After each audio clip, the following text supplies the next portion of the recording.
Well, greetings and salutations, everybody. Welcome to AMC Movie News. My name is John Campia. I am the editor-in-chief of AMC Movie News. As you can see, there's my name down there, John Campia. But most of you who are watching this probably already know that. And this is not a regular installment of AMC Mailbag or AMC Movie Talk or AMC Coming Soon or AMC Spoilers or AMC Versus or any other AMC show. It is the Memorial Day weekend here in the United States, and we've kind of taken the whole weekend off, including today being Monday. We took the weekend off. But, you know, I thought that today, while giving everybody else the weekend off, I thought today would be a good time to try to answer something that I've been meaning to do for a while. And that is address a lot of questions that come in. These questions come in all the time about, no, not as Christian Bale coming back as Batman, but rather, hey, John, we get at least 100 of these types of questions every single week. Hey, John, how do I get involved in doing what you do? How do I get involved in movie blogging? How do I do all that kind of stuff? And we kind of address it, a little bits here and there from time to time. But I thought it would be a really good idea to kind of take an hour, a half hour, 2 hours, I don't know, today, to just do a live Q&A about this whole thing about getting involved in movie blogging and things like that. I put up a question on my Facebook the other day asking, why are there so many African Americans getting involved in online film punditry? Because I noticed that there's not a lot of people involved from the African American community in online film blogging. And, when I did my recent round of hiring, I was really hoping to find a really good, gifted, talented African American to join our crew, because the only African American we've ever had on our AMC movie crew is Marquette Smith, back when we used to have a New York person, and we don't have a New York person anymore. And I've always kind of felt like that was a big hole in our diversity. And when we were going through and hiring new people, I was really kind of hoping to come across a really gifted, talented black dude or dudette to jump on board and join us. But out of like the 50 really good applications we got, I mentioned this in my article, not one of them was from an African American, and which was really perplexing to me. And I wrote an article asking, the question about why is that? But it also reminded me that we get an awful lot of questions from people asking, how do we get involved? How can we start movie blogging? How can we start movie podcasting? And ultimately, John, how can we do what you do here at AMC Movie News? And so I thought I would take today to just take your questions. I've got a few things I want to talk about, but then what I want to do is do an all Q&A day today about podcasting, movie blogging, video blogging about movies, things like that, the technical aspect of it, the creative aspect of it, how to make things grow, all that kind of stuff. And what I'm going to have you guys do is, don't send in the questions yet, but tweet in questions to me just at John Campia. Just tweet your questions to me at John Campia. Please remember to keep it, Edward Douglas. Edward Douglas from Coming Soon just called me internet genius. I think he's being ironic. Edward. Anyway, so tweet in your questions to me just at John Campia, and that's all we're going to do. And look, before we go any further, understand this. Despite Edward Douglas's claims, I am not an internet genius. I am not the be-all, end-all authority when it comes to movie blogging and video blogging and podcasting and things like that. I'm just happen to be a guy who does have a lot of experience in this, and all I can do is share my experiences with you, okay? There are smarter people out there than me. You all know this. There are a lot smarter people than me out there, but I do have some unique experiences, and so I'm gonna do what I'm gonna do today to at least share my my experiences with you, to hopefully give you some insight, maybe give you some encouragement, maybe give you some motivation, maybe a little bit of direction to go in the way you want to go. So please remember, do not tweet in movie questions today. Today is not the day for movie questions. Today is the questions for movie blogging and video podcasting and things like that. So just once again, a little bit later, just tweet to me there. I've set up just a Twitter feed here for myself. so I can see your questions that you're sending in. A couple of you have already started sending in a couple of questions, but we'll get to those a little bit later. So let me start with just a couple things. The first part here might be a little bit boring because in general I'm a boring person. Just ask my wife. But I want to lay the groundwork for what we're going to talk about in getting started in film punditry by first of all telling you my background, where I'm coming from, so you can put any advice I give in the context of understanding where I'm coming from, okay? And then I'm going to talk about the biggest piece of bad news that nobody wants to hear, okay? So first I'm going to talk about my background in all this and what my experiences have been, and then secondly, I'm going to give the worst piece of news that nobody watching this video cast wants to hear.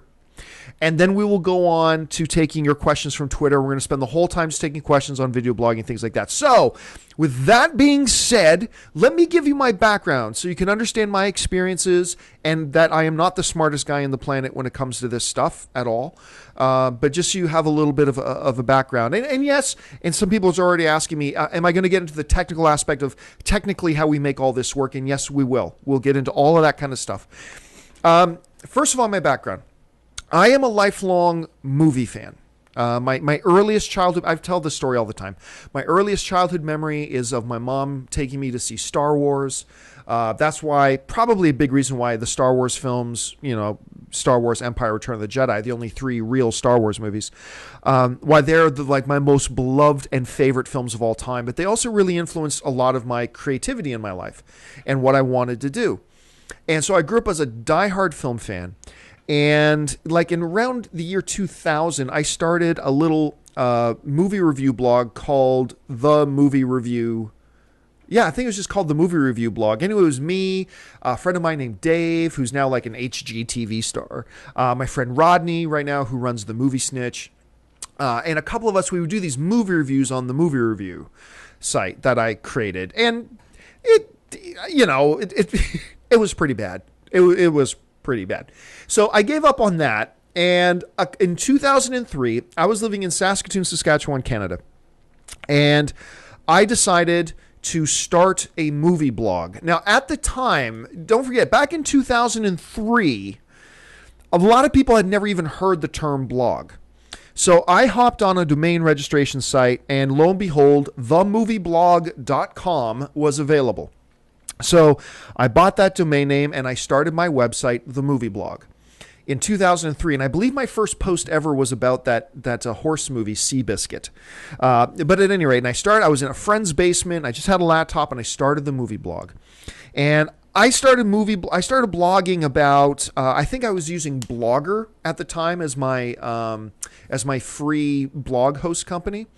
So I was using Blogger at the time.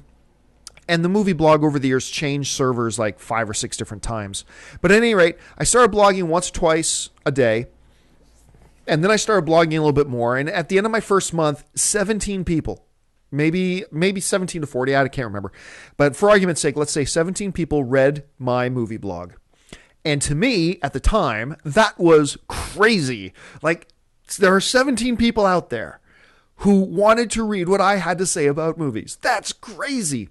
And so I kept going, and then I moved from Saskatchewan back to Hamilton, Ontario, Canada. I started working around that time period. I was working in this one law firm, and about that time, the movie blog, my readership had started to grow and grow, and I wasn't doing much. Like I was posting 5 to 7 stories a day, and I would post on in my social circles, on my MySpace page. Remember that, guys? MySpace?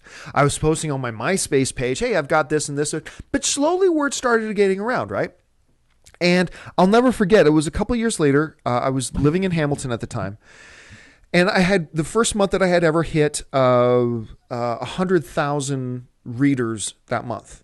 And it was crazy. 100,000 people in a month were now reading my site. To me, that was just insane. And this is back in what I call the golden age of movie blogging. I mean, this was a real special time. Right around 2003 to 2005, it was a really, really cool time in movie blogging because it was in that window, maybe 2002 to 2005, that some of the best movie sites were created and were around. Like Peter over at Slash Film, that's the era that Peter started Slash Film. That's the era that Vic Holterman started Screen Rant. I remember he and I started our sites at the same time, like roughly the same time. And we connected with each other. We've been friends ever since, me and Vic. Cinematical was around at the time. R.I.P. Cinematical. That was a great site in its heyday. Cinema Blend was around at that time. Coming Soon was already around. But it was just a great age for movie blogging and things like that. At any rate, and once again, if you're just joining us, I'm just laying the background here so you can understand what my experience is as we go into talking about the more practical advice for how to get going on movie blogging. But it was around 100,000 readers, and it was at that time that a couple of friends of mine, and I had put up Google Ads on my webpage, and I got my first check from Google AdWords for I can't remember, it was like $200 or $300 or something like that. And I thought, whoa, I made money. I made money doing what I love doing, which was talking about movies, which is the craziest thing in the world. So after I cashed that first check, I'll never forget this. A couple of friends of mine, Cam and Doug, they took me to lunch one day, and they basically held what I called an intervention. They had an intervention with me and said, John, I know you like the job that you have, but you need to quit your job and just do movie blogging full time. It's what you love to do. This is your chance to do it. You're not married right now. You have no kids. You're a bachelor. You can make your living expenses really cheap right now. You need to quit your job and do this full time. So I resisted at first, but I gave in. And I quit my job. I was working at a law firm at the time. I quit my job. I moved into this 350 square foot bachelor apartment so I could make my money stretch. I had saved up a lot of money in my bank account, and I was going to have to make it stretch because I just made my first check for $200 or $300. And I figured that's what I was going to make per month now. So I did that. But anyway, a year later, we were up to about 250,000 readers per month on the movie blog. And it wasn't just me. I had lots of friends along the way come on and help me out along the way. Too many to mention, but I mentioned Dave and Rodney and Todd, who now runs twitch.net, twitchfilm.net. I had Serena and Sharon and just I had a lot of people, and I'm sure I'm forgetting people, but anyway, that's not the point. So now here I was, just some dude. Now I had 250,000 readers a month. It was around that time that I was talking to one of the writers from Time Magazine, and they wanted to do an article on the growing influence of people like me in Hollywood. And so I was in LA, and I went down and I did this photo shoot with me in this Jedi robe holding up a film strip and things like that. And the name of the article was Boys Who Love Toys. Oh yeah. Boys Who Love Toys, the new superpower in the world of film. And it was talking about, me and other guys like us doing online film blogging and the influence we were now having in Hollywood. So about a year after that, or 2 years after that, I got up to the movie blog started getting about 1 million readers a month, which was crazy to me.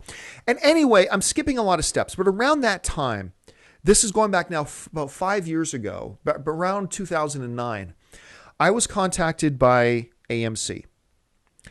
And AMC, they didn't have much going on the internet at all at the time. And they said, we've got this new vision. We've got this thing. We want to start a movie news blog on AMC, and we think you're the guy to do it.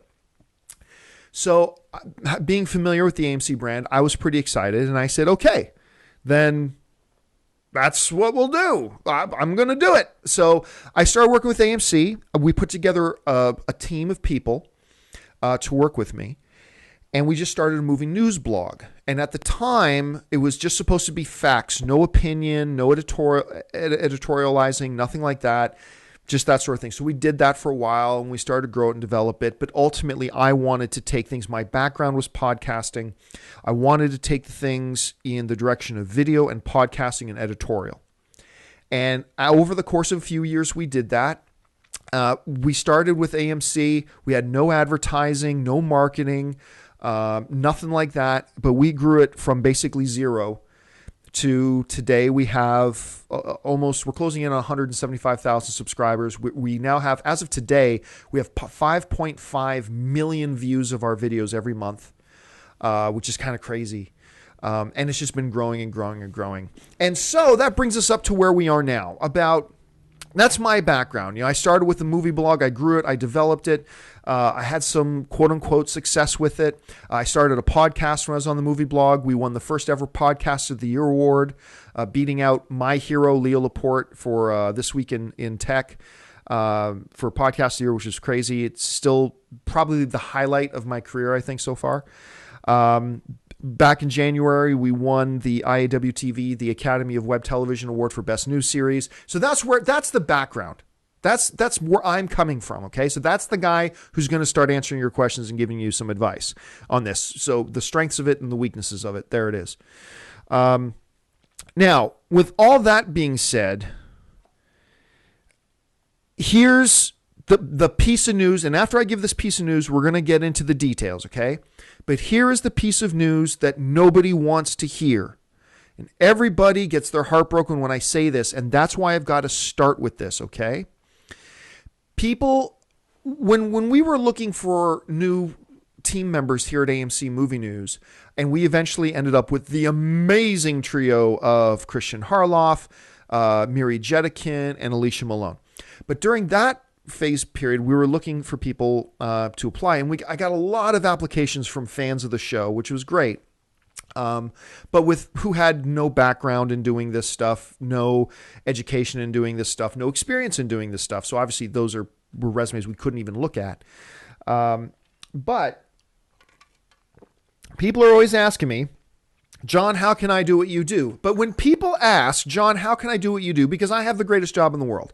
Guys like me and Dennis and Amy Rose, we get to watch and talk about movies all day. Now, don't get me wrong. We work our asses off. I work 14, 16-hour days.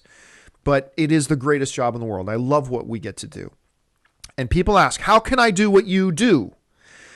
But when people ask that, what they're asking with an answer in mind. They ask that hoping for a certain answer.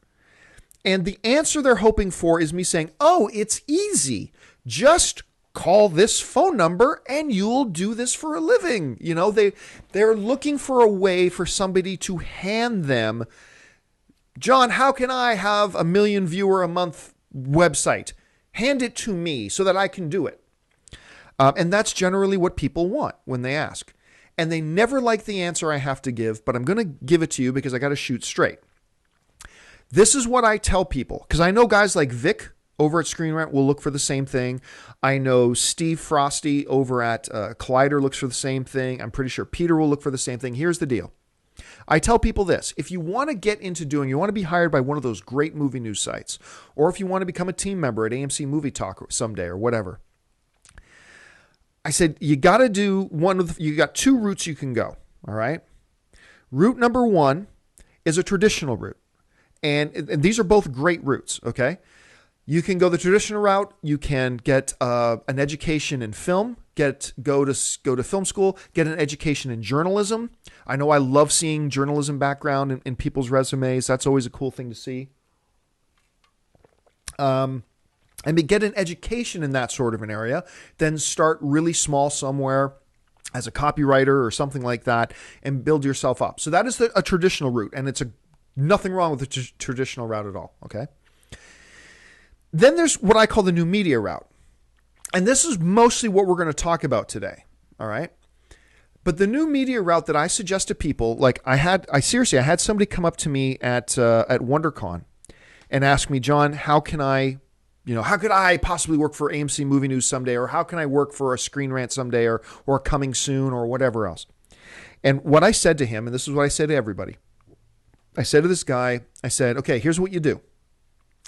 Start a movie blog, work at it consistently, build it up to about 500,000 readers a month, or maybe 100,000 views a month if you're doing YouTube videos or podcasts. And then once you've done that, get in touch, because people like me will want to hear from you. Start something yourself, work at it tirelessly, have some success with it, and prove you can have some success with it and that you can be good at it, and then go to people like myself, Vic, Steve, Peter, whoever, and say, here is what I've done. Here's what I've done. And generally speaking, people don't want to hear that. People do not want to hear, oh, I have to actually work and I actually have to accomplish something. They don't want to hear that. What people want to hear is the easy answer. And the thing that excites me is when I have people talking to me saying, John, I'm ready to put in work. I'm ready to be dedicated and whatever. Just tell me what I should be doing. Those types of people excite me because you know they're going to do something with themselves. But yeah, I mean, the real answer here is how can you work for one of these bigger sites and get hired on and do things like this? Honestly, there's the traditional route. And there's the new media route. And the new media route, which is the one I recommend to most people, is start something yourself, work at it tirelessly, show that you can have success at it and be good at it, and then a lot of doors will open, but not until then. And we're talking about a 1, 2, 3 year process of doing that. So for those of you who are watching this particular video, wanting to know how can you be hired on by somebody, that is the answer. Start something yourself, work at it tirelessly, be consistent with it, prove that you can be good at it and have success at it, and then doors will open for you. And we're going to get into how you can do all those steps too as well. But then I know there's also going to be a lot of you watching this video right now and who write in who are not looking to change careers. You're not looking to be a professional film pundit. You just really want to do it as a hobby because you love films and you'd love to be good at it and you'd love to have some people watching you or reading you or listening to you. How can you do that? And that's what we're going to get into with you guys today. So I'm going to get into, that's all the laying the groundwork stuff, okay? It's all the groundwork being laid. Now you know my background. Now you heard the one piece of bad news that nobody wants to hear, that you actually have to work and have some success at something and then more doors will open. And now we're going to get into the how-tos of all that kind of stuff. Now, I want to remind you guys, I've got my Twitter board open. I want you guys to send in your questions to me at Twitter. Just tweet them to me at John Campia. I've got the board open and all that kind of stuff. So I'm going to get to those in a second. For now, I want to get into some practical things, okay? Some of these things are going to sound simple. Some of these things are going to sound dumb. They're so simple. And that's fine, but they need to be said, okay? So let's say you want to get into film punditry. Okay, you want to get into film punditry, whether it's because you want to do it as a career or you want to do it as a hobby, whichever one, doesn't matter. And you want to say, okay, where do I start? Okay, here's where you start. First, you got to make a decision. There's one of 3 routes you can really go. Do you want to be a writer, a podcaster, or a video blogger, video podcaster? So basically, do you want to write articles? Do you want to do audio podcasts? Or do you want to do like YouTube stuff and do video things? And there's nothing saying you can't do any combination of the 2 or all 3, right? Nothing says you can't do all 3 or any of those 2 or any of the 1. But the first place you got to start is, what do I want to do? Do I just want to write? Do I just want to get on a video camera and talk? Do I want to just get in front of a microphone and do audio podcasting? Do I want to do audio podcasting and writing? You got to figure that part out first, okay? And I'm going to go through all 3 here in a second. But you got to make that decision first. And there's nothing saying you can't change your mind later and alter course. But you need somewhere to start, so pick where you want to start. So let's start with the most traditional of all the film punditry stuff, which is the written word. That's where my passion is. The written word, the blog. All right? Because back when I was starting the movie blog in 2003, there was no YouTube. So there was no video. There was no audio yet. I mean, there was forms of audio. I actually started the world's first, not a lot of people know this, I started the world's first movie podcast. It was called the Movie Blog Audio Edition. And I started doing that before the word podcast had even been coined yet. So this is going back a ways. But let's say you're starting with the written word. Okay.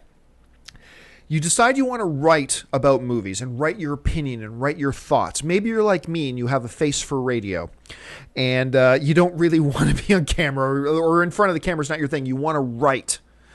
That's awesome. People, unlike newspapers per se, people still read the internet, and they always will. So you want to write. I would say there's a couple things you start with, all right? First of all, you got to understand that you're doing this for passion, all right? Don't start blogging thinking you're going to become rich doing it. Don't start blogging thinking you're going to become famous doing it. Don't start blogging thinking you're going to be successful at it. Because if you do any of those things, you're starting off on the wrong foot and you're going to lose your way and you're going to go off the rails completely, okay? And this is true for writing, podcasting, or video blogging, all right? Understand you got to start with passion, because if you're not passionate about film and if you're not passionate about movies, if you don't get excited just talking to your buddies about movies, then this isn't the right thing for you at all. And you should just stop what you're doing. But let's assume for a second you're passionate about movies. Okay, so you're going to start a written blog and you're passionate about film. Okay, here's what you do. First of all, find a web service that you can use, okay? And you got to go as easy as you can. I want to suggest two things. One is completely free. One is a paid service, but it's well worth it. On the free side, go to WordPress.com. WordPress will let you set up a free blog. It's very easy to use. It's very simple. You just find a template and don't worry about the look of the site. That is the last thing. You know one of the ugliest websites on the planet of all time is? Ain't It Cool News. That thing is disgustingly ugly. One of the most horrible looking websites in history. Does it matter? Nope. Because it's also one of the classic icons in the movie online sphere is Ain't It Cool News. The look of it didn't mean crap, okay? So don't worry about the look of your website when you're starting. Just find a free site. If you want to start with WordPress, great. They have lots of templates you can pick from.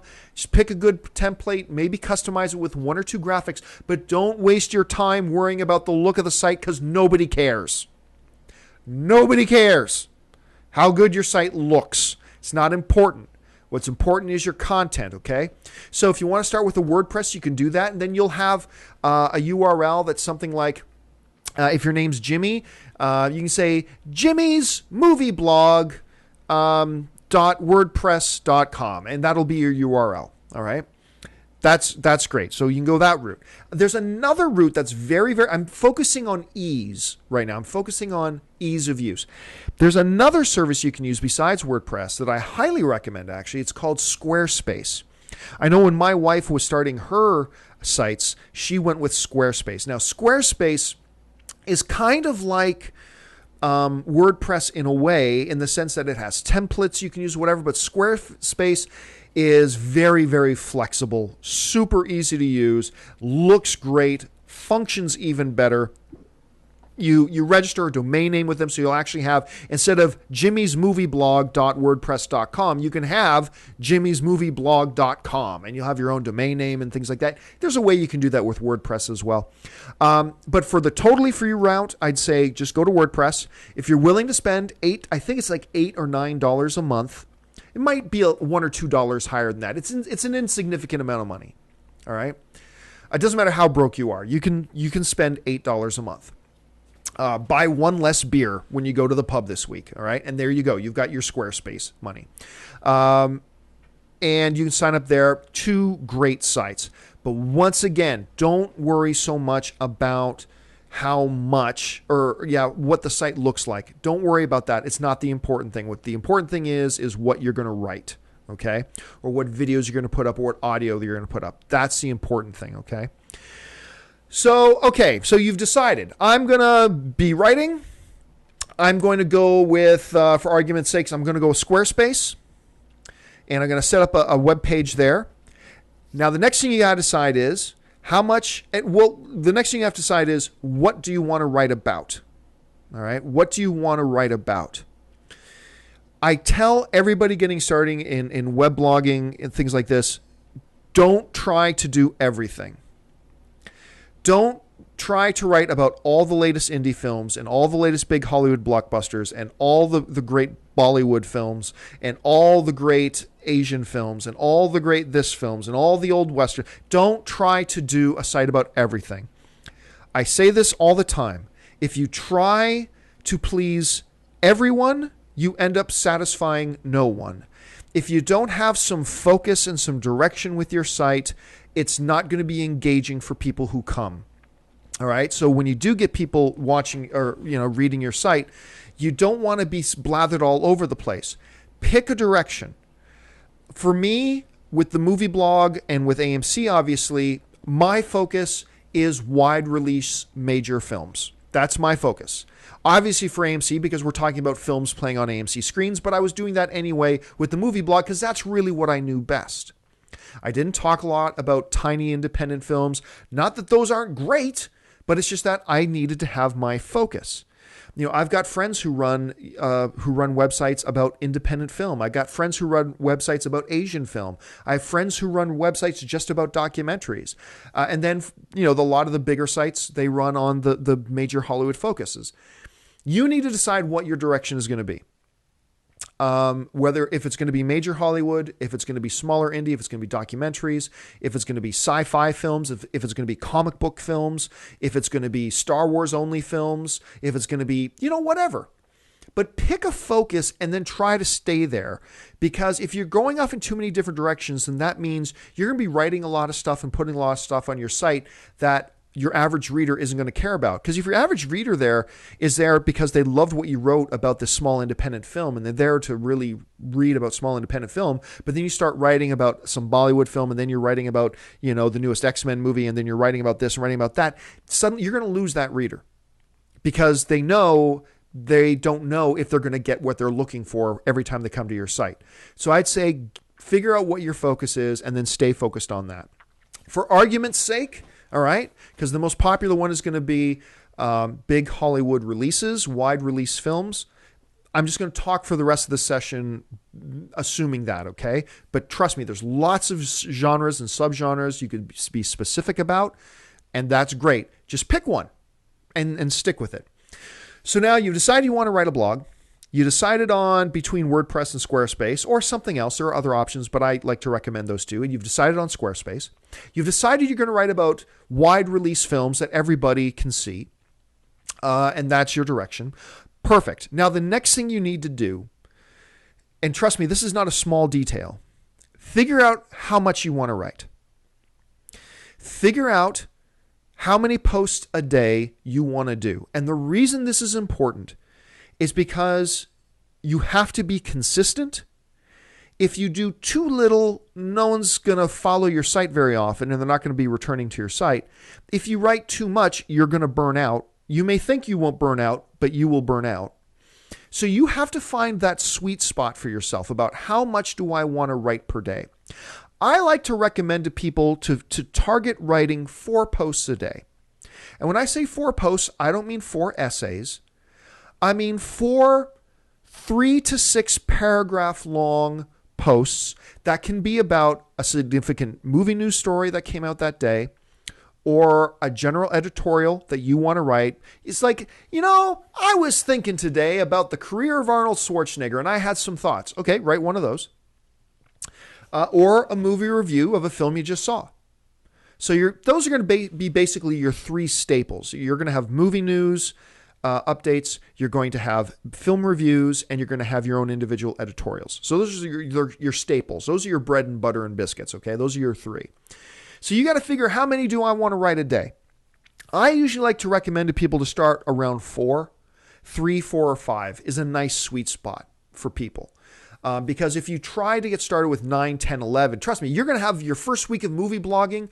You're going to be so excited and so much fun because it is a lot of fun. You're going to be writing like 8 hours a day or every free moment you have from the moment before you go to work to the moment after you get off work. You're going to be writing. You're like, I'm writing 10 posts a day. Yeah, I can do this. And then you realize a week later, oh God, no, I can't. That's too much. And you're going to burn out. So I suggest people 4 to 5 posts a day. Start there. It's a good, consistent number. It's manageable. And then after you've done it for about a month or 2, if you still feel like, no, I've got the time, I can do more than just 4 or 5, then gradually start to increase your output. Just remember, keep it reasonable, keep it manageable, and make sure it's a number that you're not going to burn out on and get tired of, okay? So there you go. You've decided to write. You decided on Squarespace, you've set up your web page now, understanding you don't want to put too much effort into it because it's not important what the site looks like really. Just make it look the way you would like it to look. Don't worry about it too much. You've decided I'm going to write about major Hollywood releases. You've decided I'm going to write 4 to 5 posts a day. And 3 of those are going to be on movie news stories that I want to talk about. And one's going to be an editorial. And once a week or maybe twice a week, I'll write a short film review. And maybe even like a home video, like Avengers. You know, I never did an Avengers review. So today I'm going to write my thoughts on the Avengers. You'd be surprised how many people like reading reviews to old films. You'd be surprised. I'm always shocked how interested that is. Or like I still get views today on my YouTube video for my review of Superman Returns. Like I still get hundreds of views a week on that video review I did years ago. So never underestimate how much people are interested in reading reviews for older films. You've got your bread, butter, and biscuits, movie news, editorials, movie reviews, and you're ready to go. So, and there you go. Now here's one of the big pickup places here about this whole thing. You got to be passionate about it. You got to love what you're doing. But it's got to be your voice. This is the most single important piece of advice I can give anybody that wants to get into this, whether it's on podcasting, YouTubing, or the written word. Be your own voice. Do not mimic anybody else. Don't look at Germain Lucier's writing style at Slashfilm and try to imitate Germain Lucier. Number 1, because it's pointless, because it's not you. And number 2, you'll never be as good at being Germain Lucier as Germain is. Germain is the best Germain there is, and he's awesome writing over at Slashfilm. So don't try to do that. If you're not a funny guy, don't try to be funny. If you're not an angry ranter, don't try to come off as an angry ranter. Be your own voice. Whatever your voice is, be your own voice, because you're going to fail at anything else. You might have some fun doing it. You might whatever. And I'm not saying don't grow and develop yourself. Absolutely do. But be your own voice or else it's all worth nothing. All right? So those, in getting a written blog going, that's my best advice, is those very basic but important steps. Okay? Get started on that.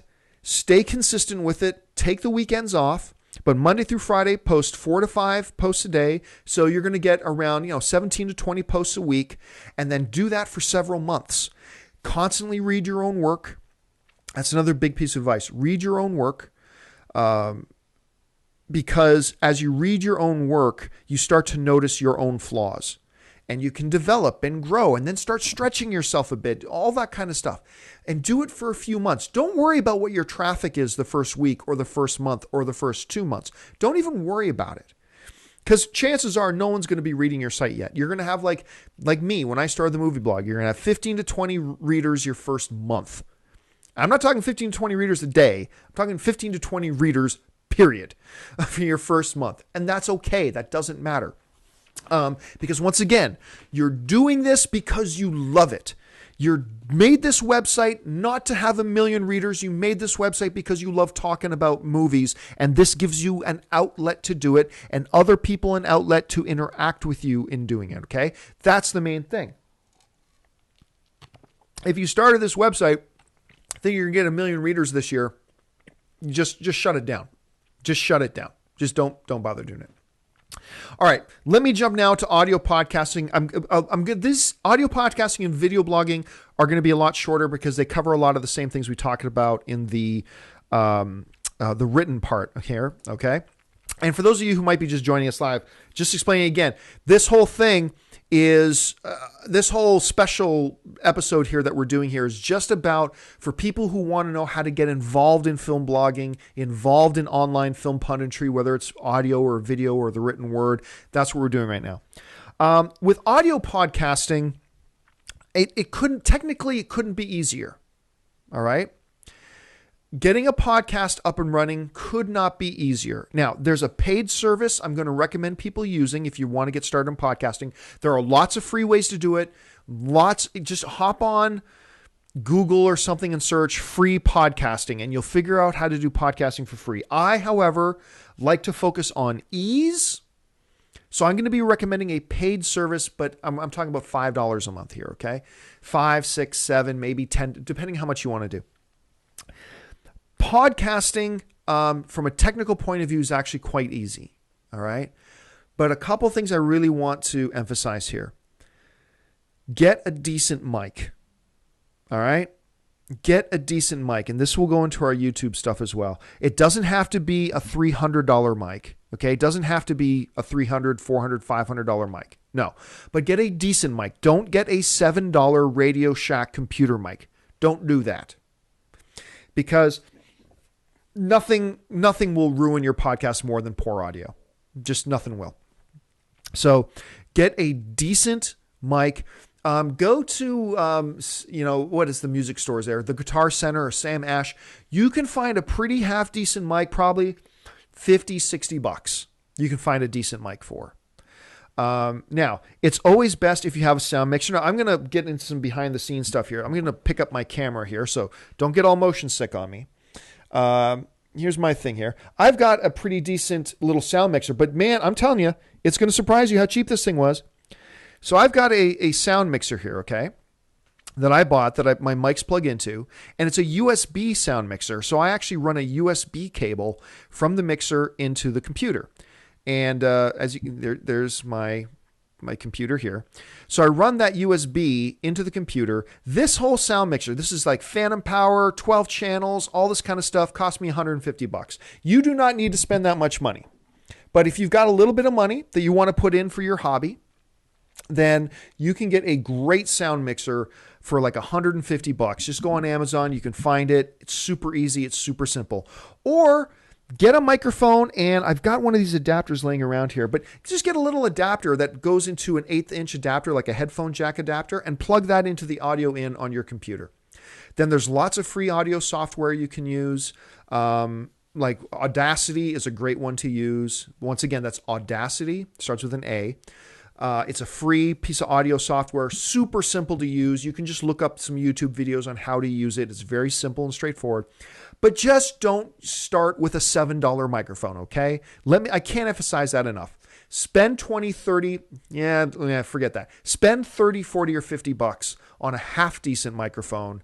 And you'll be so glad that you did. It's a one-time purchase. Maybe you got to get a couple. If you want to have 2 or 3 people involved, I often say that podcasting and video podcasting is a lot like sex. You can do it by yourself, but it's always more fun when you have others there to do it with you. And if you want to get into multiple people, you can get like a USB microphone and have 2 people sitting around a microphone, or get a sound mixer so you can plug several microphones in it to once. It's really, considering how much you need to spend in upfront costs, it's very, very cheap.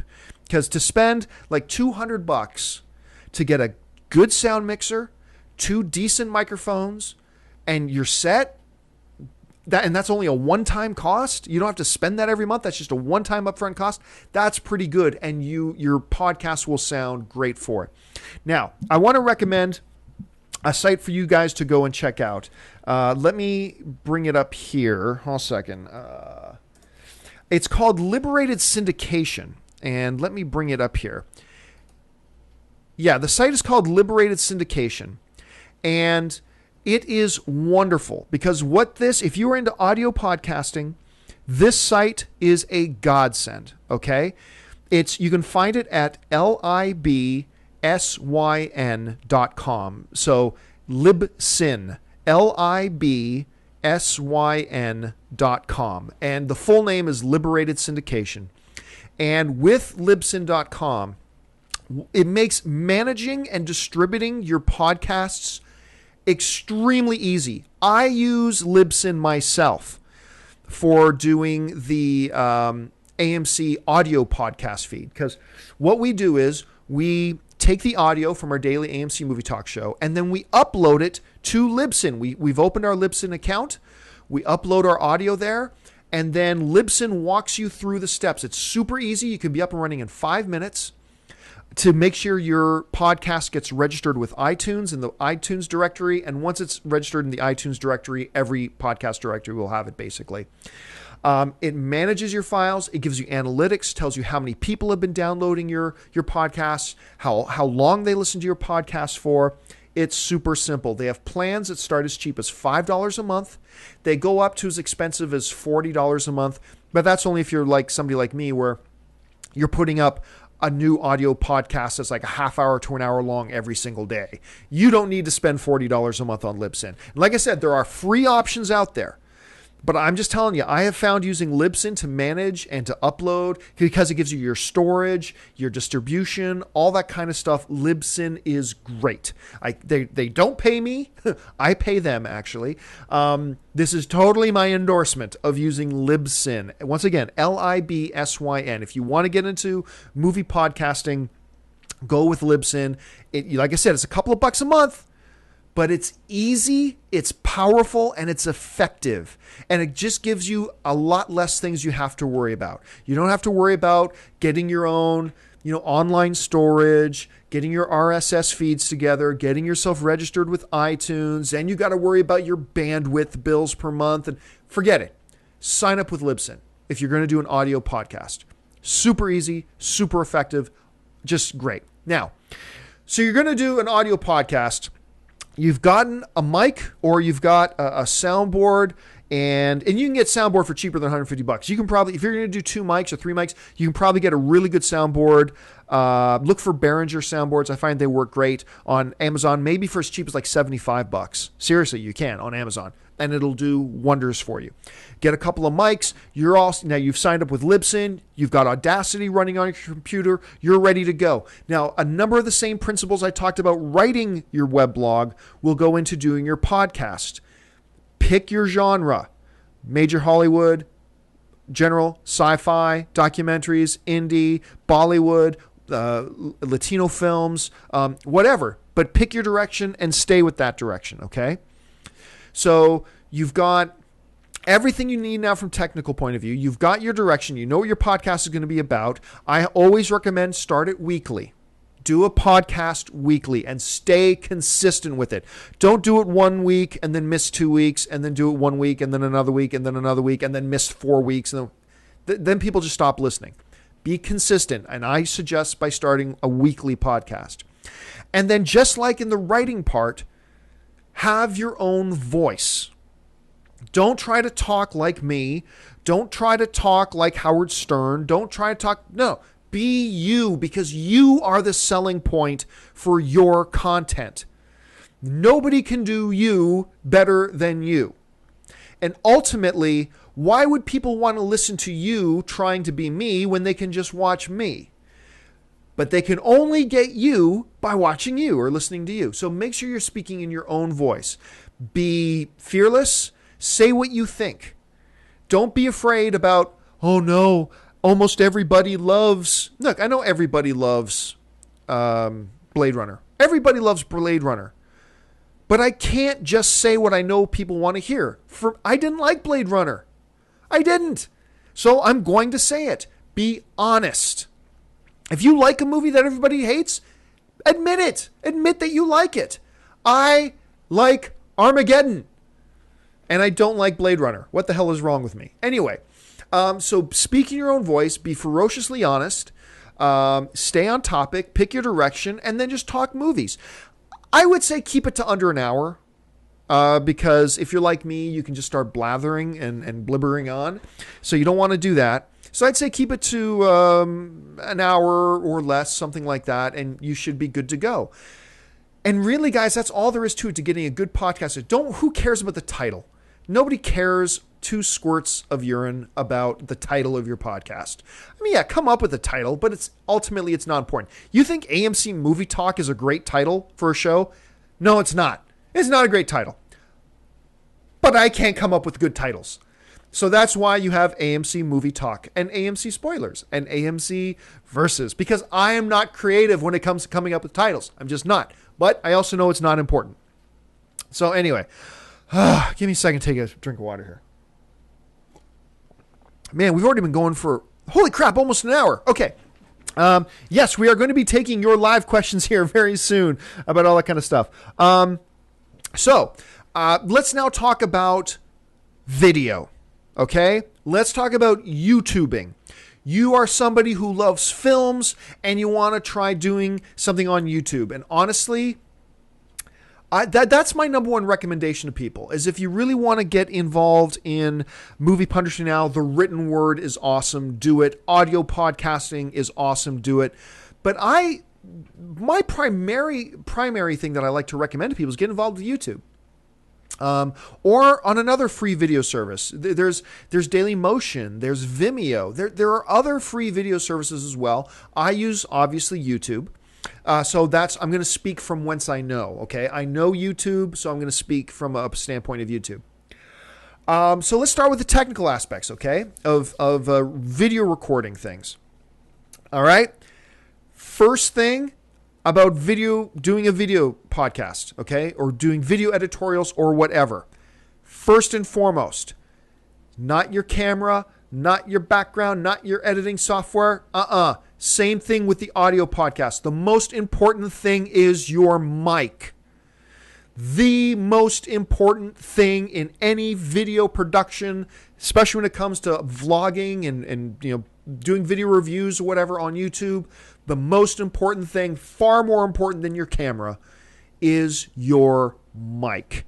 Spend a little bit of money on your mic. If you're the type of person who you can afford to go drop $150 or $300 on a really good condenser mic, whatever, then go do it. But if you can't, no problem. Pick up a half decent Shure microphone. You can get them for $30 to $50 at Sam Ash or Guitar Center or anything like that. Go pick it up, get an adapter to plug it into your audio in on your computer, or if you can spend the money, get a sound mixer with a USB port to plug into your computer. Whatever it is, or get a good USB mic. Blue makes some really good USB mics. Actually, as a matter of fact, let me pull up some. I use a great microphone called a Blue Snowball microphone. So let me bring it up here if I can. Here we go. These Blue Snowball microphones are great. They're USB. They're either they have a switch on the back so you can go uni or omnidirectional. I find that they're wonderful. And you can pick up a Blue Snowball USB mic for like $50 these days. For like $50. Now, they also have another one called, hold on a second, the Blue, I believe it's called the Yeti. And there it is. There's a good thing of the Yeti Snowball mic. The Yeti USB microphone, I should say. These things sound stupid good. And they plug in to your USB port. So really easy to use, things like that. Or get yourself a half-decent headset mic. Get yourself a half-decent headset mic. Now, I've got a fairly inexpensive one that I bought for about $125. And it's great. So it's just a regular headset mic and it works wonderfully. But I cannot stress this point enough. The most important part of doing any video, from a technical point of view, of doing any video stuff, is your microphone. Because nothing kills. You can have a $5,000 video camera, and if you're using a crappy $5 mic or the built-in mic on your computer, it will just give the impression of poor quality right away. And what we're aiming for is to give the impression of high quality, high production value on as little money as possible. But where you do not want to skimp is the mic. Don't skimp on that. At least go for a $30 to $50 microphone, headset microphone. If you can get more expensive, do it. But that's where you got to start. Okay, now the second thing I want to talk about from a technical point of view is the mic is the most important thing. The next most important thing is your camera, right? No, it's not your camera. What is it? What's behind you? Nothing will turn a YouTube viewer off faster, especially if they don't know you. Okay, like if you're somebody who's really popular, if you're James Gunn or Joss Whedon or whatever, you could have a big pile of human manure behind you, and it doesn't matter. But if you're somebody who's new and you're trying to gain some following, you got to make a really good, quick first impression on people. and nobody wants to see your bedroom with, your bed unmade and all that kind of crap. Nobody wants to see just a blank white wall behind you, right? Work out what you can do with your background. And you don't have to spend any money on this. Just get creative. If you're going to record your show onto a laptop, take your laptop into your living room. If you got a big screen TV in your living room or something, and at least have your TV or your DVD case or something like that behind you, as opposed to like a blank wall. Put a little effort into it. Maybe it means you got to lug a light around, or you got to move your computer or whatever every time you want to shoot a video. Fine, be willing to put in the effort, but you got to have a background. All right. Now I'm going to show you the trick of my background here. I spent maybe about $60 on my background. And what is it? I simply went to Bed Bath & Beyond. I bought a couple of cheap curtain rods, right? Look at me. I'm showing you my dirty underwear here, okay? I'm literally dropping my pants and showing you my dirty underwear. So here we go. The wall, this room is really just a plain square room. This is just a spare bedroom I've got back here. But I got a couple of curtain rods. I drilled them in, and then I got 3 panels of curtains and hung them up. And now instead of a blank white wall, I've got a little bit of a background behind me. Cost me $50-$60. So you can set something like that up in your room, or you can order on Amazon for like $50. You can order a green screen kit, and then instead of hanging the green screen on it, hang panel curtains, and then just move it in and out. Set it up when you need to shoot, and then take it down when you're done. Really simple. It's better to have a real background like TV and DVD cases and stuff like that. But if you got to go with something quick and simple like I do here, put in some curtain rods, set up some curtains, whatever, or a green screen or whatever you want to do. Just pay a little bit of attention to your background. All right. So the first important thing technically for making your videos is the mic.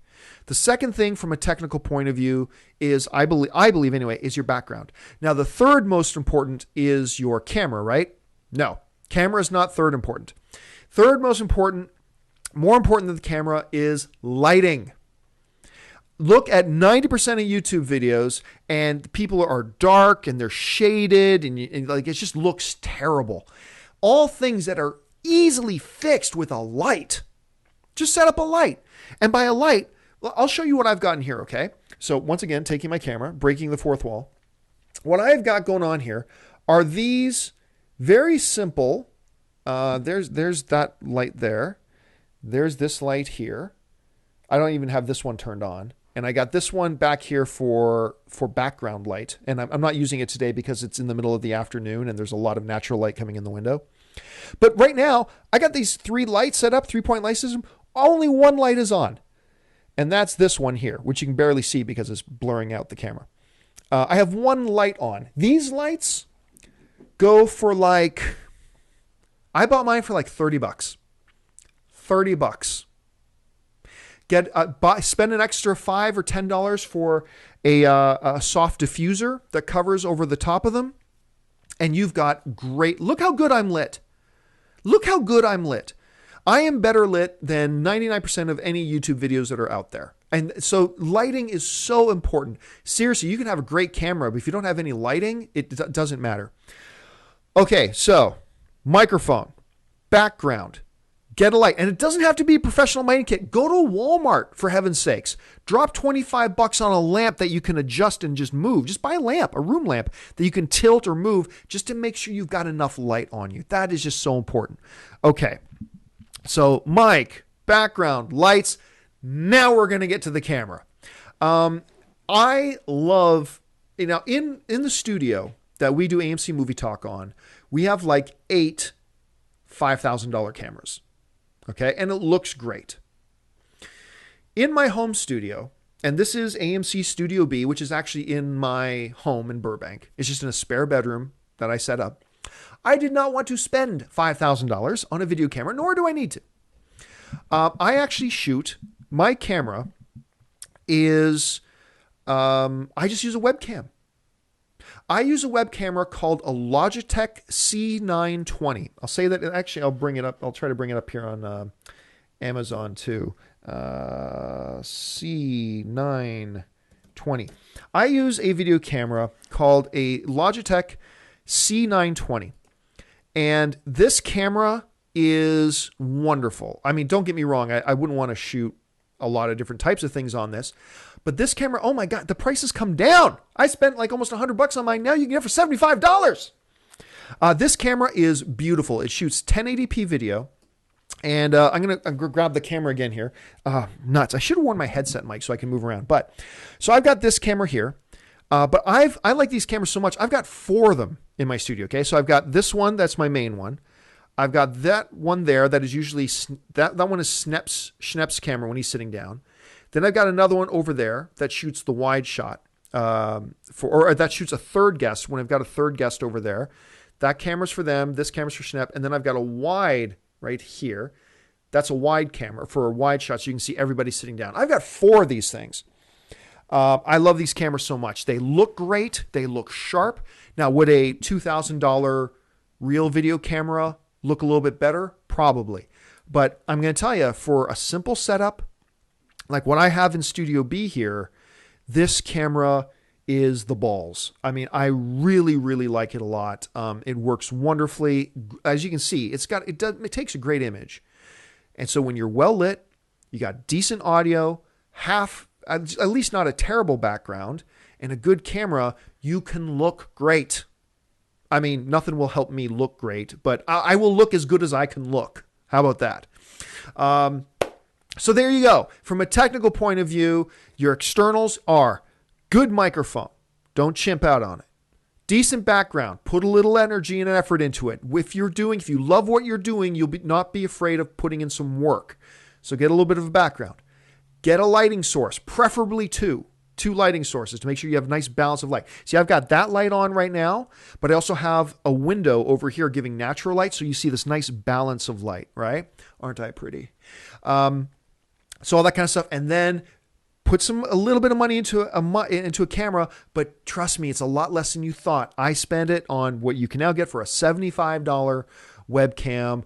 Don't use your built-in webcam in your MacBook or whatever. Get an external web camera. And then the other nice thing about this C920 is that, I'll pick this up again, is that on the bottom, they have a mounting thread. So you can actually mount these things on a standard tripod. You can actually put these cameras on a tripod, like that one there and that one there.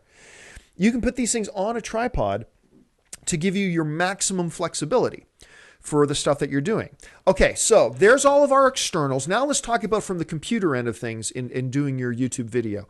I'm going under the assumption that you just want to make standard, straightforward editorial videos sitting in front of camera. Now, I have multiple cameras, so I'll actually... there we go. There's one of the other cameras that I brought up, and I have the ability to bring up a whole ton of cameras if I want. See, there's that wide shot. I don't have it color balanced, but you get the idea. So anyway, there's all your externals. Now let's talk about from the computer's point of view, okay? There are several free options for putting your video together. If you've got all your externals, mic, background, light, camera, then it's easy putting your little YouTube video together in your computer. The simplest way is use QuickTime. Just use QuickTime. You can just go to QuickTime and then go up and you can select a new movie recording and you can select whether you want your built-in webcam or whether you want your Logitech C920 cam that you've plugged in. You tell it you want that. It'll ask you what your audio source you want. Say you want your audio source for the microphone that you're using. Get that set and hit record, and away you go. Then when you hit stop, upload it to YouTube, and you're good. Now, I use a piece of virtual switching software, as I said, because I've got all these types of things going on here. I use a piece of virtual software called Wirecast. Okay? Wirecast is the name of it. It's not free. You do have to spend money on it. There's another for pay virtual switcher if you want to use multicams. If all you've got is one camera, you don't need any of these multi-switching pieces of crap. You don't need them. But because I often have 2 or 3 or 4 people in here, I need multiple cameras, so I need some switching software. But honestly, use iMovie. Use Movie Maker. Use QuickTime. Perfect options, especially if you're just getting started, and they're free. Now, if you need to go beyond that, and you want to do multiple camera setups and things like that, then the two main pieces of software I would suggest are either Wirecast, which is what I use right now, but another really good one is called Vid Blaster. That's VID Blaster, Vid Blaster. Vid Blaster is only for Windows.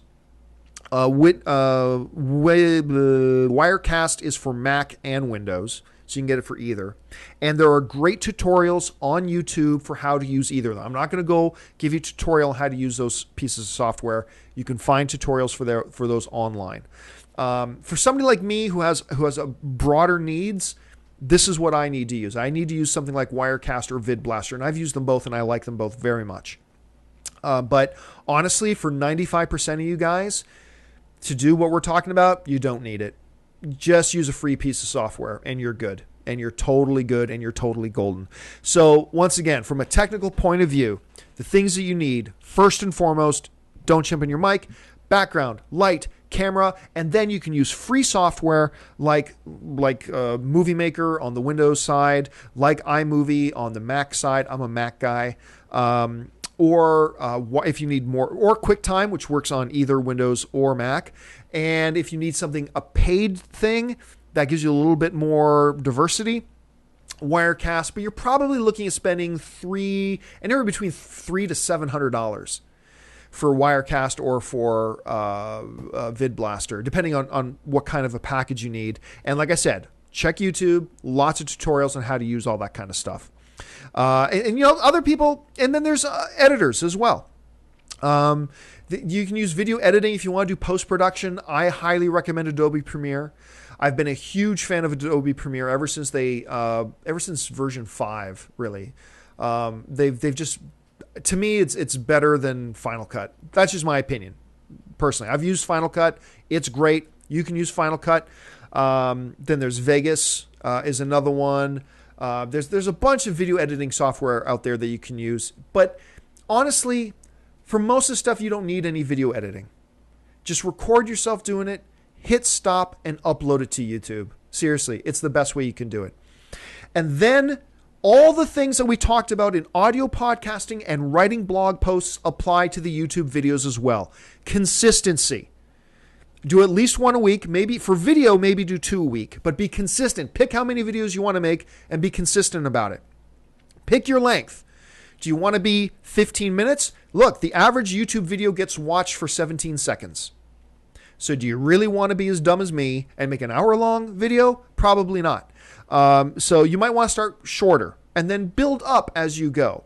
But start with a couple every week and do it in your own voice. Pick your direction, give it your own voice, be ferocious about it, and be consistent with it.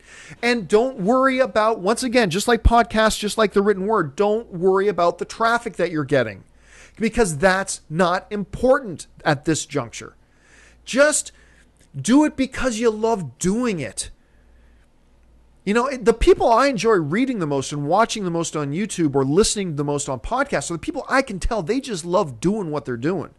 Those are the things I like listening to, and I bet those are the people you like listening to as well, or watching or reading. So don't worry about the traffic and all that kind of stuff and all that kind of nonsense, right? Because I already can tell, looking at the chat board, like a lot of things everybody's asking me is, well, how do I grow my audience? How do I grow my audience? How do I grow my audience? That just tells me you're somebody who's just looking for a quick fix. You're just looking, I just want to do it because I think it's easy to become big and popular. Don't worry about that stuff. Worry about doing it right and doing it because you love it.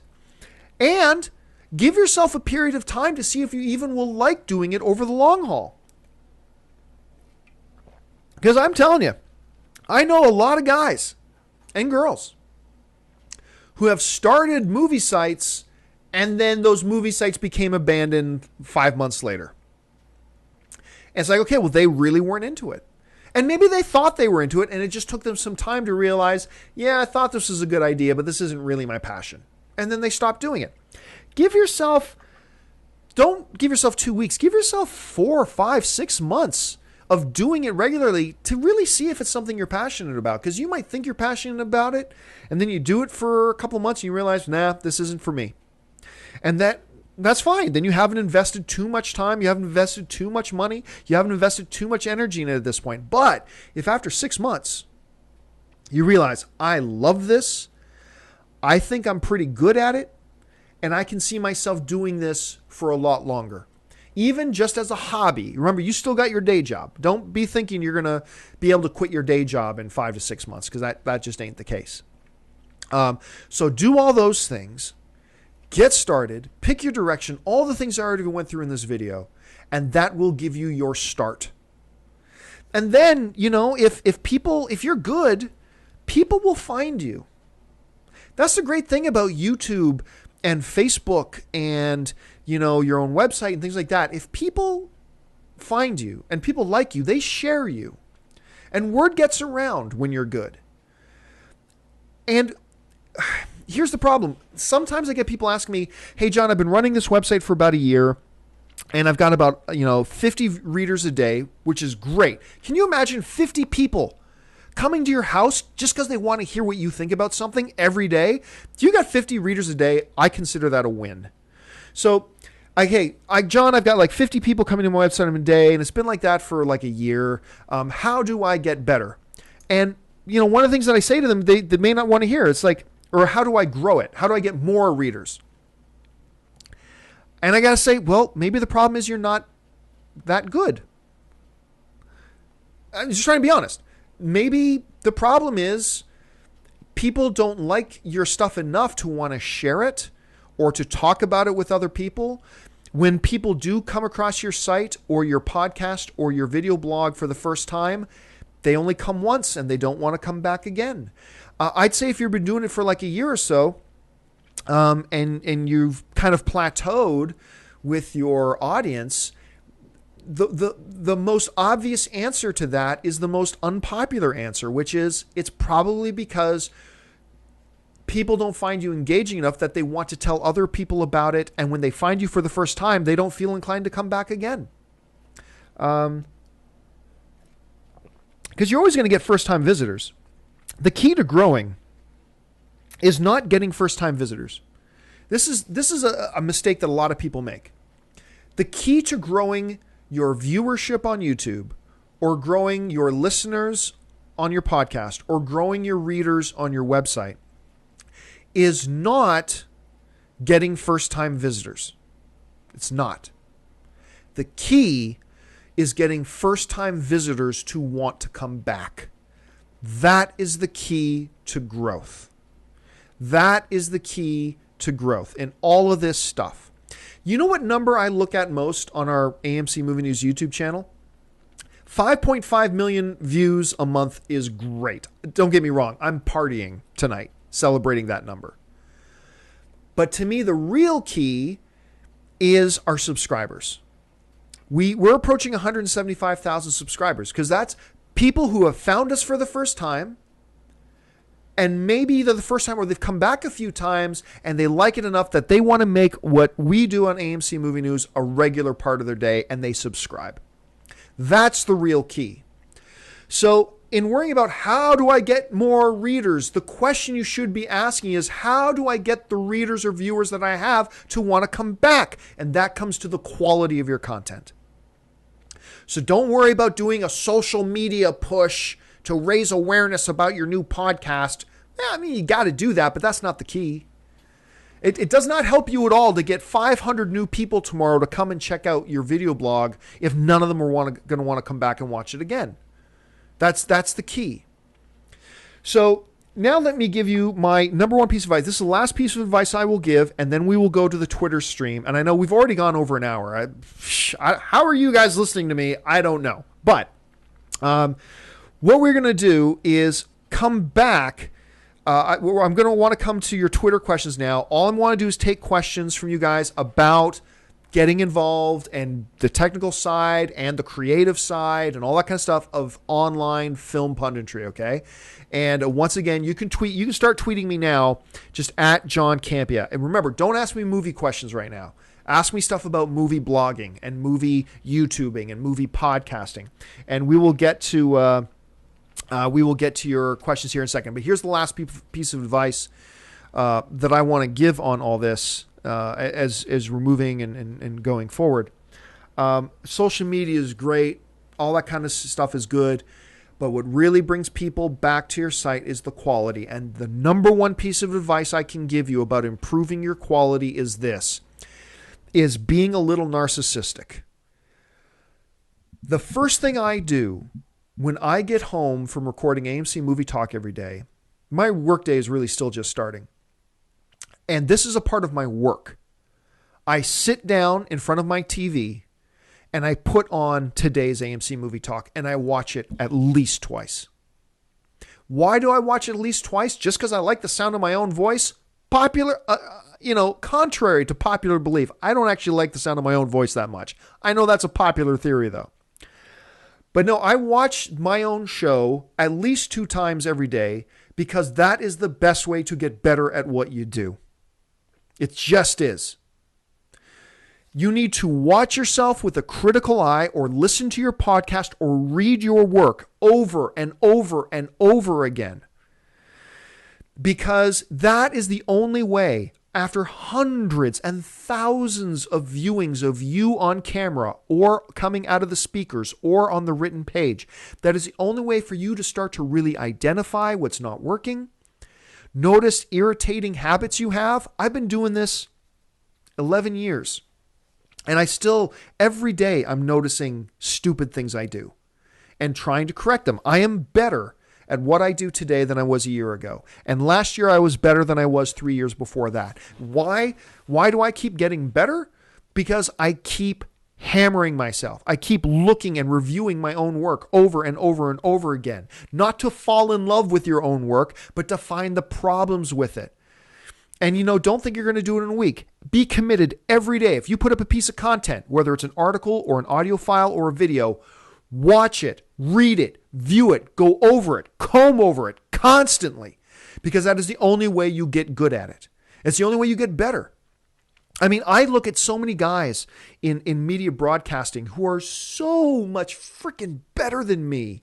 Whether it's, like a Bob Costas or a Joe Rogan. Seriously, you may think Joe Rogan, the comedian. Watch how that dude does media broadcasting of UFC. He is a master broadcaster. He really is. I look at these types of guys and think, how are they so freaking better than me? So much better than I am and stuff like that. Why? Because they go through their own creative work with a fine-tooth comb. They never stop. They're relentless and they're ruthless on their own stuff. That's the way you've got to be about your content. So that is the number one, from a creative point of view, piece of advice I can give you is review your own material every day, ruthlessly, and always look for ways you can improve yourself. All right. So that's that. All right, guys. Now I'm going to turn to Twitter and take your questions and stuff like that. And we're going to go from there. So I'm going to look over on Twitter now. I'm not pre-selecting these. I'm just going to turn my eyes now to the Twitter board. I'm going to see what's there and we'll answer and we'll see what's up.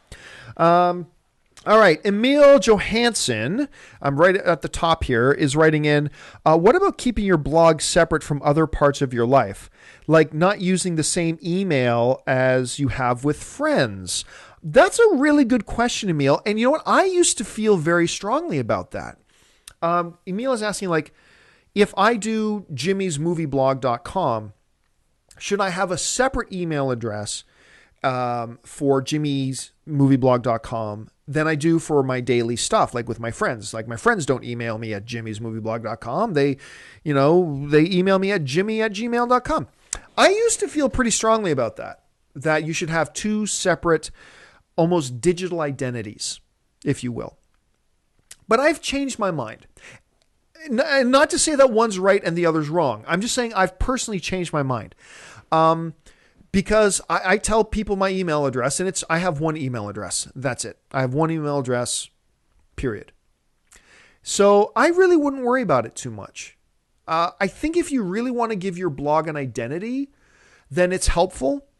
It can be helpful, but I'm just at the point now that I have too many other things to worry about. So I personally don't worry about it that much. Okay, let's go back to Twitter here. And Billy Ringer is writing in, hey, John Campia, hey, do you suggest for a teen? What do you suggest for a teen? As I don't think people will take me seriously if I create videos. Billy, that's bull. I almost swore. That's BS, Billy. Being a teen, people won't take me seriously.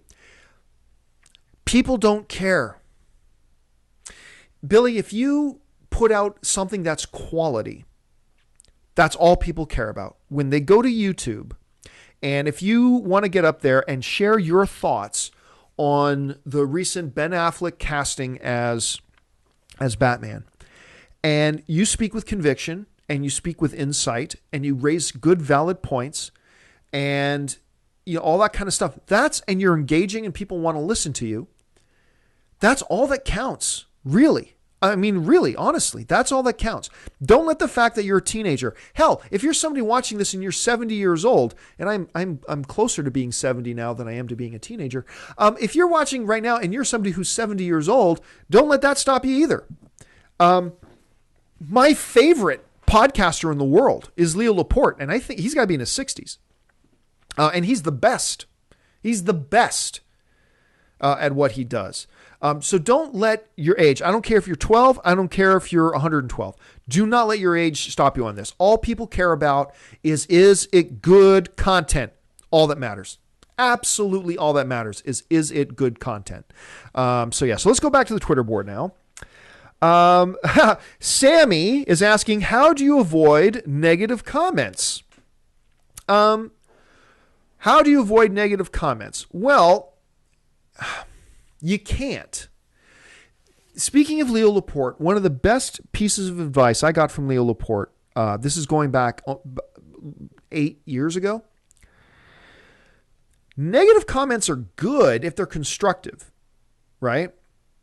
So like if I put up a video about why I think Ben Affleck is a great choice to play Batman, and there are two different people with negative reactions to that. And one person comes on and says, John, I got to disagree with you. I think Affleck was a terrible choice because of A, B, and C.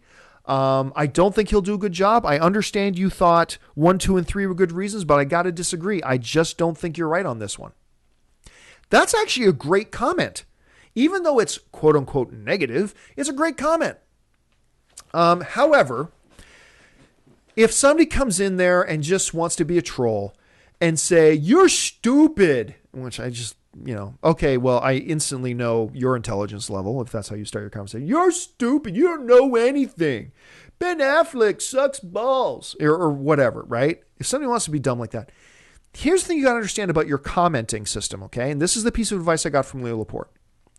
That visitors to your website or your YouTube channel or whatever, they associate your comment section with your site. And if they go into your comments section and it's just a troll hive where people are just bickering and it's just insulting each other and just throwing insults at each other and becomes a flame war and blah, blah, blah, that turns readers off. That turns viewers off. It turns people off. I have no problem blocking, deleting, and banning certain comments and commenters. I have no problem with it. Why? Because it's not what the readers want to read. Now, never confuse that, though, with people just wanting to have the opposite point of view, right? That's great. That's conversation building. That's awesome. So like I said, the guy who comes into my Ben Affleck video and says, John, I got to disagree with you because of 1, 2, 3, and 4. I think you overlooked this. And, all due respect, but this, and this, and blah, blah, blah. That's awesome.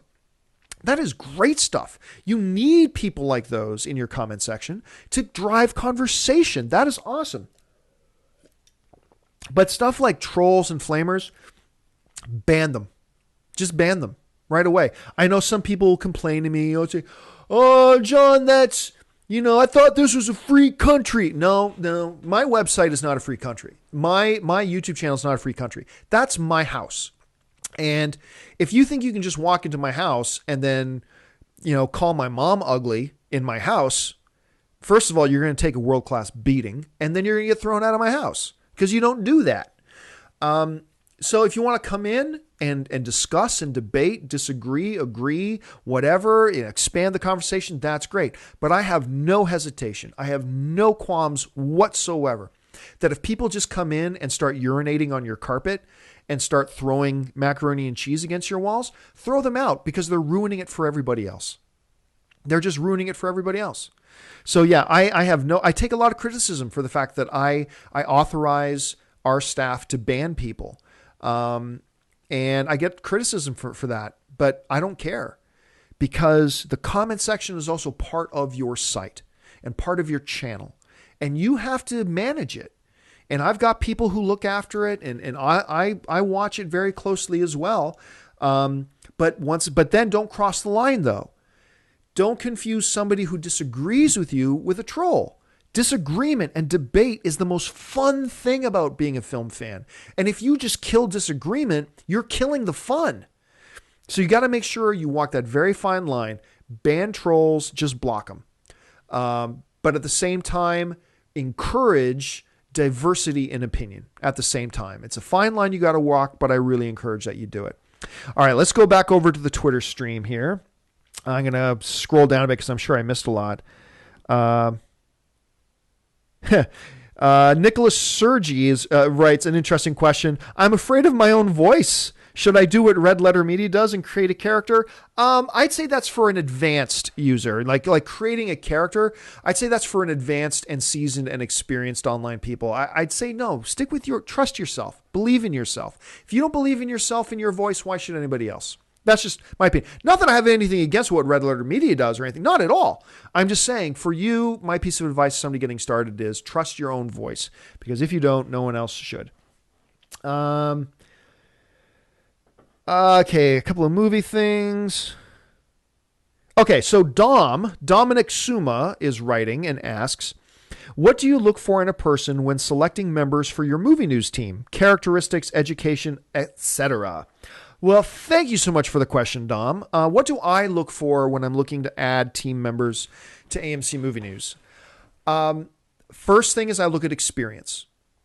Because in today's age, with all the tips I just gave you about podcasting, video, starting your blog, you don't need somebody to give you an opportunity to get experience. If you want to start a YouTube channel, you don't have to sit around and wait for somebody to come and give you an opportunity to start a YouTube channel. You can just do it. So the first thing I look for is experience. What have people done? And if their resume says slash film, or their resume says coming soon, or their resume says, this, that, or the other thing, that's great. But it doesn't have to be one of those things. If it's, hey, I started my own YouTube channel, and, look at Christian Harloff, who works with me here at AMC. He started Schmoes Know, him and his partner. And look what they've done with that. And so they didn't need somebody to give him an opportunity, did it? He started his own thing. And then when I was looking for a new team member and he came in to talk to me, he could say, this is what I've done. This is my experience. And it was his own thing. That's what I was talking about earlier. Remember, you can go the traditional route of education, or you can go the new media route, starting your own thing. That's what a guy like Christian has done. I look for experience. You look at Alicia Malone. I mean, she's worked for Routers and like 17 different news agencies and whatever. You look at Miri Jetikin. She was like the film critic and the lead film correspondent for Electric Playground for years and years and years. The first thing I look for is experience. And that's why I'm making this video, to say, if you don't have somebody giving you your first opportunity to get experience, make your own opportunity. Start your own YouTube channel, start your own blog, start your own podcast, and then do it, stick with it, be consistent with it, show that you love it, show that you can have success with it. But the first thing I look for is experience. After experience is education. I see if there's any relevant education. Not the most important thing, but if somebody's got a pretty decent background experience, but not great, but they also have like a journalism degree from, I don't know, USC or something like that, then that's somebody I want to look into, because they're going to bring some skills and some elements to AMC Movie News that I would like and that I would desire. And I've always said this too. The other thing I look for is diversity. If I'm looking to hire somebody for a particular role, and I got two people that are basically neck and neck, like all other things being equal, neck and neck as far as their experience, how talented I think they are, their education background, they're basically neck and neck. If that's the case, then I will go with the person who brings a new element of diversity to our team. So like if we have two people going out for a film reviewer job with me, but we've got like mostly men on our team right now, and then these two candidates are almost neck and neck, but one's a man, one's a woman, I'll probably go with the woman because I want to add some diversity. Moving forward, This is what I did with my last round of interviews, but as I said off the top, we didn't have any African Americans apply, which was very heartbreaking to me. But like the next time I'm hiring people, if it comes down to like one white dude who's like super great background, lots of experience, very talented, and this awesome black dude, super experienced, great background, loads of talent, and they're basically equal, I'm going to go with the black dude because I want to add some more diversity to AMC Movie News. So to me, it's experience, number one. And remember, you can make your own experience. Number two is education, but it's not super important to me, but it's just an added little thing to it. And then third, if all things being equal, diversity. Which person will add diversity to the existing team? So that's how I run it down. All right, let's go back to Twitter here. What about John Pope is writing? What about integrating movie writing with another interest we might have? Too general? Yeah. John, I would say it's too general. Like, so for instance, if you want to make a John Pope's movie and barbecue blog, where we talk about our favorite movies and then we talk about how we're going to grill that ribeye steak afterwards, then you're really limiting. Are movie fans really going to be happy reading your site because it's littered with this barbecue stuff? Are barbecue fans really going to be happy with your site? I'd say focus in on what you want to talk about on your YouTube videos, on your podcast, on your written blog. I'd say don't diversify. At least not to start. I'm sure other people have some varying opinions on that, and I'm sure there are great examples of people who do multiple formats and it works, and that's great. But if you're going to ask me, my opinion is stick with your topic. Just stick with it. Pick your topic and then stick with it. Let's see what else we got here. Oh, this is a great question. Lucas Sorensen is writing and asks, if you are not from the U.S., should you make videos in English or in your own language or in your home language? That is a great question, Lucas. You know what? If you're Latino, and Lucas Sorensen, I'm going to assume you're not Latino, but just for argument's sake, if you are fortunate enough that you have a Latino background and you can speak multiple languages, then you would be serving a demographic. To do your show in Spanish that gives you a leg up, and that narrows your audience, but it gives you a real targeted demographic. If I could fluently speak Italian, I would probably do a show in Italian, because then all the Italian movie fans would be watching Giovanni. You know what I'm saying? But you know what? Look, I would say go out on a limb. If you speak, I don't know if you're from Norway or whatever, I'm just looking at your voice, but if you can speak another language fluently and easily, like it's natural to you, I'd say try it in your own language. Obviously, you're shutting out a big chunk of the audience, but you are really going to be targeting in on a certain demographic that might work really well for you. I think that's a great question. I would try it. That's what I'm going to say for now. Try it in your own language. Give it a shot in your own language. Okay, let's go back to Twitter. Somebody's saying blasphemy. I don't know what we're talking about, though. Michael Esparza, I should say. Sorry, Michael, if I'm butchering your name. Is writing, John, is it better to start the blogs by yourself or with a group of people? I'd say with a group of people. It's more fun. Like my analogy, blogging and video and podcasting is a lot like sex. You can do it by yourself, but it's more fun with more people. I'd say do it with more people. If you've got, but remember, to only partner up with people that share your enthusiasm, share your passion, and share your commitment. You don't want to get started on a blog or a video podcast or an audio podcast with like two other people and start to build something, and then 3 weeks later, one guy drops out, and then 2 months after that, the other guy drops out. So I'd say if you can do it with a group of people, because now you're bringing some diversity of opinion, you're bringing multiple sets of talents to the team, I'd say do it with multiple people. If you can, just make sure that they share your drive, your commitment, your passion, but most importantly, the commitment one. Otherwise, do it yourself. Otherwise, just do it yourself. All right, let's go back to the Twitter board. Let's see. People talking to me about X-Men, Captain America. Going back up near the top. Oh, here's a good one from Patrick. How important is it to intro and outro music to your YouTube videos? Sorry, guys, my throat's starting to go. This has been an hour and a half video. No, I don't think it's important. I think, look, all the things being equal, have some intro music. Look, YouTube has an entire library of free, royalty-free music you're allowed to use.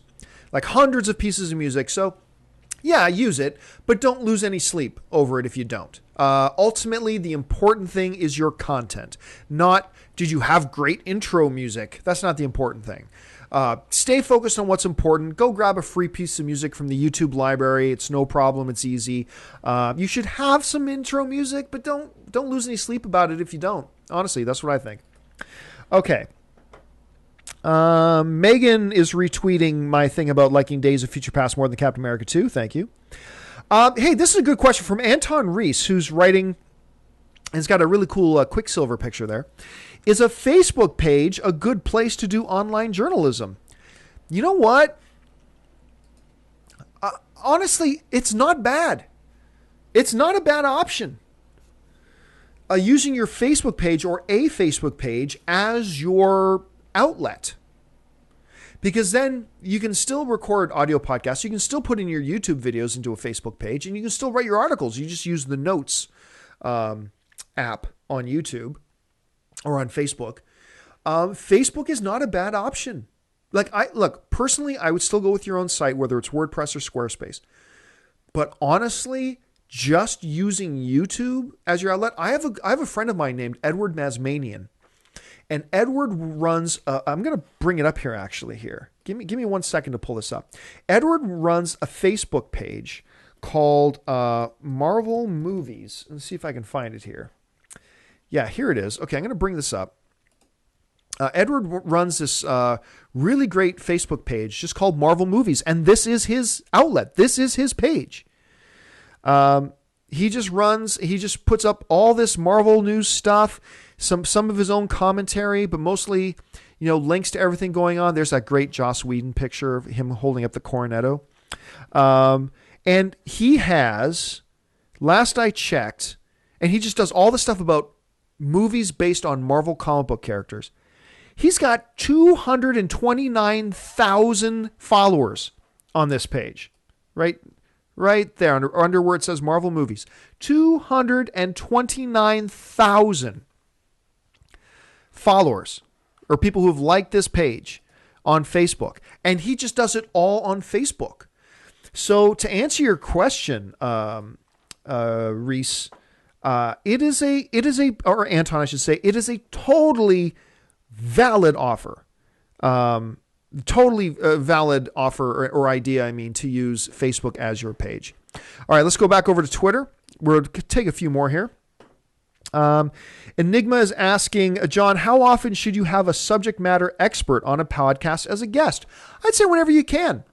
Actually, the way I met John Schnepp was the news had just broke that Guardians of the Galaxy was going to be made into a movie. And at the time, I didn't know a lot about Guardians of the Galaxy yet. So I thought, well, instead of me just talking about it, why don't I find somebody out there who knows a lot? So a mutual friend of ours said, hey, I know this guy who knows a ton about Guardians of the Galaxy. His name's John Schnepp. So I got in touch with him. I said, hey, can you come on our show and talk about Guardians of the Galaxy? He came on. It was a great show. And he's been with us ever since. now Schnepp is one of the founding members of the Sons of AMC. So I say whenever you can, when possible. Once again, it's not life or death. But if you're talking about a certain subject matter, if you know somebody who's a pretty good expert on that subject matter, bring them on. It's good for you. It's good for your audience. I think people like it, and it even gives some credibility to you as well. Okay, take a few more. This is an interesting question. This is something I've thought about. Sam at SamPCGamer is asking, if someone does a podcast on YouTube without a webcam or camera, what is a good substitute? Okay, if someone does a podcast on YouTube without a webcam or camera, what is a good substitute? Are you asking about putting up an audio podcast on YouTube, Sam? Because if you're talking about just putting your audio up on YouTube, yeah, there's nothing wrong with that. Get a video editor like iMovie or Windows Movie Maker. Take your audio podcast and then just get a graphic and put just one single graphic over top. Let's say you're going to be talking about X-Men Days of Future Past. Just get an X-Men Days of Future Past graphic, put it over top of your audio, make it into a video, even though it's just a still image, and put that up on YouTube. Totally valid thing to do if that's what we're talking about. Okay, let's go back over. Dave Coca is asking, what program do you use to make the graphics appear on the screen, and how much does it cost? Well, Dave, that bringing in graphics like my lower third or like this special lower third, that is all part of the functionality of this software package I use called Wirecast. And I mentioned Wirecast a little bit earlier in the broadcast. Wirecast, you can spend anywhere up to $1,000 on it, and anywhere as cheap as like $300 to $400. But things like graphics, this is only really needed if you're going to do stuff live, like we're doing this show live right now. And that's fine. Otherwise, just record your video in QuickTime and then use iMovie or Windows Movie Maker, whatever, to drop in graphics later. It's really quite simple. But if you got to do live stuff, look at Wirecast, which is for PC and Mac, or look at Vid Blaster. Once again, that's VID Blaster, Vid Blaster, which is a Windows-only app. But both of these programs do a great job at live camera switching, graphics, all that kind of stuff. But you're going to have to pay for it. It's not free and it's not cheap. And don't be a jerkhole and pirate it. Just, these people make great products, pay for it. Okay. Smelly Cat's asking, how did you get involved with AMC? In that situation, did you go to them or the other way around?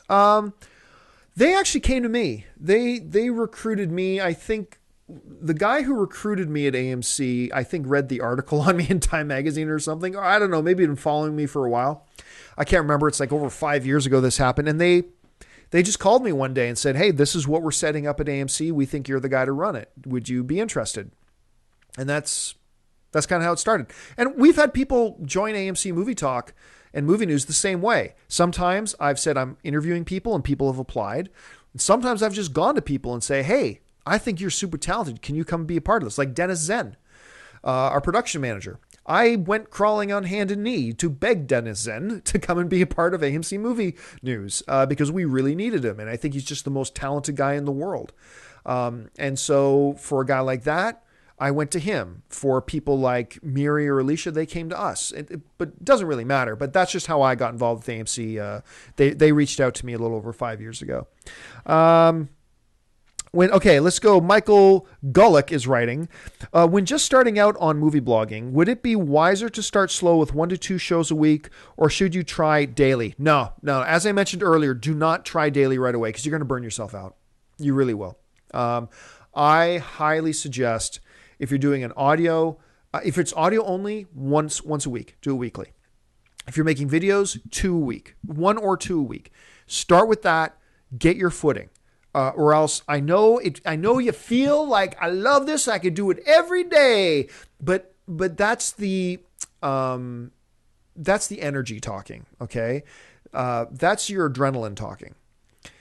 Start with 1 to 2 because they're effort and they take energy and then build as you go. But I would definitely recommend starting with 1 to 2 a week. Okay. I'm going to take 2 more. Let's see here. We've got John from Juan Sam Arriba writes, how long did it take you from your early blog days to you being able to pay yourself and your staff? Good question. Well, it took a long time for me. Like it was years before I got my first check, which was like $200 to $300. That was the first check I ever got. But before I could say I am making a living at this. Probably about 4 years. Yeah, probably it took me 4 years before I could say I'm making my living at this. I mean, I had quit my job, but I mean, the money I was pulling in doing movie blogging was not enough to live on. It wasn't. I was living off my savings for the first like 2 years that I had quit my job and just decided to do movie blogging full time. And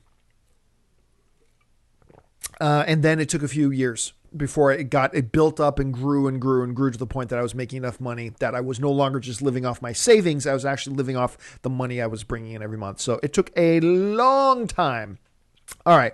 Last question of the day. Let's see. Albert Gonzalez Jr. writes, how do you deal with all the haters, John? Well, I mean, honestly, I'm pretty lucky in the sense okay, look, I tell everybody that works with me or wants to get involved in online punditry or anything like that. When you put your opinion out there, see, everybody is real safe because their opinions aren't public record. They get to keep them to themselves like little cowards. But when you put your opinion out there, you are opening yourself up to people responding. It's part of the gig. It just is. And no matter, look, I could be doing a 24-hour-a-day show of rescuing sick puppies. I could do a 24-hour-a-day, 7-day-a-week show of doing nothing but rescuing sick puppies and saving puppies and bringing them back to health. And if I did that, you're still going to have people who are trolls and want to target you and make you a target and attack you. It's just part of the deal. It's just part of it. So honestly, I just don't watch it. I just don't read it, and I just don't listen to it. I just don't. Or else, you can be obsessed with it. Look, my early days in blogging, when I was inexperienced, and if somebody wanted to troll me and attack me, I'd get all mad and want to attack them back because getting involved in online arguments and fights is so productive. But that's what I would do in my younger, more foolish days. But now that I've done this for a long time, honestly, like I think every once in a while a fan will tweet me something and say, hey, did you see this person made this or whatever? Like maybe once a week or once a month I'll get something like that. But I don't read it and I don't watch it. It's because why? I've got more important things to do. So how do you deal with the haters? Well, first of all, you have to accept that you're going to have them no matter what. No matter what. If you do a blog or YouTube, a show, or a podcast, you're going to have quote unquote haters. You just will. You just will. There's, like I said, you could be rescuing puppies. It doesn't matter. People are going to hate you because you can't please everybody. And look, I've said this before. I'm not for everybody. My personality, and I don't know how to be anything other than myself. And my personality is going to rub hopefully a lot of people the right way, but inevitably it's going to rub some people the wrong way. And if you're making your own YouTube show, your own podcast, your own articles, you're going to have to accept that not everybody in the world is going to love you. They're just not. Some people are going to have some vile motivations just because they want to draw attention to themselves, so they'll do something. Some people, though, are just normal people and you just rub them the wrong way. You just got to accept that. That's the reality. And I accept that. I accept that I'm not for everybody. And not everybody is going to love me the way I think they should. It's just not going to happen. It's not reality. So the way you deal with it is, number one, you accept it, that it's going to happen. If it's on your own page or on your own YouTube video or whatever, block certain users because they're going to ruin the experience for everybody else. So you got to block those people. And then thirdly, honestly, is just pay it no attention, because paying attention to it is not, I think I've got this one guy. I can't even remember what his name is now.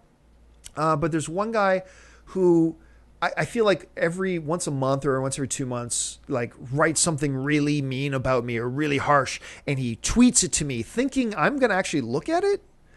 It's like, no, I've got too many other things. I've got 5.5 million people every month waiting for the content that we're creating. I've got a team of people waiting for me to manage them. I've got too much other important stuff to do.